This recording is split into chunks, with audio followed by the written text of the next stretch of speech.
Noon magpakonsulta ako sa doktor, ang aking mga sakit ay enlargement of prostate, enlargement of heart, at mataas ang aking kolesterol. Unang-una, yung aking almoranas na talagang iniinda ko yan dahil sa sobrang sakit.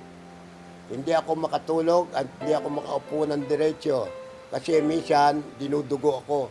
Sa enlargement of prostate naman, pag-iina hindi ko mapigil. Marami ako iniinom na gamot sa diabetic. Minsan ako nakaranas ng panlalabo ng paningin at pagkaliyo. At unang-una pinapawisan ako ng malapot. Ay yung heart enlargement ko, bumibigat ang aking dibdib, nahihirapan akong huminga. Dahil sa pag-inom ko ng King Herbal, at sa awa ng Panginoon Diyos naman, okay, naging okay sa akin yung pag-inom ko na yan. Dahil ang aking mga sakit na nararamdaman noon, guminhawa ako, talagang fully na ginhawa. Ako'y bumalik at nagpa-check up uli ng general check-up. Tinamayan niya ako. Nagulat ako, sabi niya sa akin, Mr. Garcia, congratulations. Negative ka na.